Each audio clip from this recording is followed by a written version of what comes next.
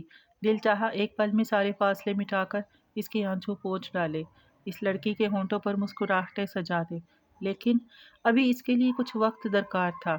وہ اس کے نزدیک نیچے بیٹھا، اس کی گود میں دھرے ہاتھ کو اپنے ہاتھوں میں تھام کر سہلایا۔ ڈرنے کی ضرورت نہیں ہے، میں ہوں نا اب تمہارے ساتھ۔ بہت دکھ ملے تمہیں زندگی میں، جو کچھ تمہارے ساتھ ہوا کہیں نہ کہیں اس سب کا قصوروار میں بھی ہوں، لیکن ایک موقع، صرف ایک موقع دو مجھے شائنہ، تمہیں واپس زندگی کی طرف لے آؤں گا، تمہاری راہ سے سب کانٹے چن لوں گا۔ ماضی بدلنے کا اختیار نہیں رکھتا، لیکن اگر تم مجھ پر بھروسہ کرو تو تمہارا مستقبل خوشیوں سے بھرپور ہوگا، یہ وعدہ ہے میرا تم سے، کرو گی نا مجھ پر بھروسہ؟ آنکھوں میں امید لیے وہ اسے ہی دیکھ رہا تھا۔ شائنہ کی پلکوں سے آنسو ٹوٹ ٹوٹ کر گرنے لگے۔ روتے ہوئے اس نے سر اس بات میں ہلایا، 1 سال پہلے بھی اس کی زندگی کا فیصلہ چند لمحوں میں کیا گیا تھا، جس کے بعد زندگی اذیتوں کی آماجگاہ بن گئی تھی، اور آج بھی اس کی زندگی نے اچانک یہ نیا موڑ لیا تھا کہ تمام اذیتوں اور تکلیفوں کا مداوع ہو گیا تھا۔ بالآخر وہ اپنے رب کی بارگاہ میں سرخرو ہوئی تھی، قدرت کی اس آزمائش کو صبر سے برداشت کیا اور آزمائش میں پوری اتری۔ خوف تھا تو صرف اس بات کا کہ اب نہ جانے گھر والوں کا کیا رد عمل ہوگا۔ میر بختیار یوں چپ بیٹھنے والوں میں سے نہ تھے، پہلے تو صرف شائنہ ان کے عتاب کا شکار رہی تھی، اب یوسف بھی اس کی نفرت کا مستحق ٹھہرے گا۔ یوسف نے نرمی سے اس کے آنسو پونچھے۔ سو جاؤ بے فکر ہو کر، زندگی کے سبھی اندھیرے چھٹنے والے ہیں، اب روشنی ہی روشنی ہوگی۔ اس کا گال سہلاتے ہوئے یوسف نے تکیہ ٹھیک کیا اور اس کے لیٹنے پر کمبل اڑا دیا۔ شائنہ آنکھیں موند گئی۔ چند پل اسے دیکھتے رہنے کے بعد یوسف وہاں سے ہٹ کر کھڑکی میں جا کھڑا ہوا۔ اس کی آنکھوں سے نیند کب کی اڑ چکی تھی، لائٹ اس کی آنکھوں میں چبھ رہی تھی، لیکن پھر بھی اس نے لائٹ آف نہیں کی۔ جانتا تھا کہ شائنہ اندھیرے سے ڈرتی ہے، اسے اپنی زندگی کے کچھ اہم فیصلے لینے تھے، اور وہ انہی سوچوں میں ڈوبا کھڑکی کے پار دیکھ رہا تھا۔ یوسف نہ جانے کتنی ہی دیر وہاں کھڑا رہا، اپنے خیالوں میں ڈوبا ہوا، وقت گزرنے کا پتہ ہی نہ چلا۔ وہ چونکا تھا جب دور کہیں کسی مسجد سے فجر کی اذان کی آواز سنائی دینے لگی۔ اذان کا جواب دے کر وہ مڑا، ایک نظر شائنہ پر ڈالی جو چہرے پر دنیا جہان کی معصومیت سمیٹے گہری نیند میں تھی۔ نہ جانے کتنے عرصے بعد پرسکون ہو کر سوئی تھی وہ۔ ہلکی سی مسکراہٹ نے یوسف کے چہرے کا احاطہ کیا۔ وہ واش روم کی جانب پڑا، وضو کر کے باہر نکلا، شائنہ پر کمبل درست کیا، چہرے پر آئی بالوں کی شرعی لٹوں کو نرمی سے ہٹایا اور اس کی پیشانی پر بوسہ دیتا ہوا کمرے سے باہر نکل گیا۔ ایک عرصے کے بعد آج اس کا دل پرسکون تھا۔ وہ درود پاک کا ورد کرتا ہوا مسجد میں داخل ہو گیا۔ نماز ادا کر کے جب وہ گھر لوٹ رہا تھا تو ہلکی ہلکی روشنی پھیل رہی تھی۔ ملگجا سا اندھیرا تھا، گھر میں بالکل خاموشی چھائی ہوئی تھی۔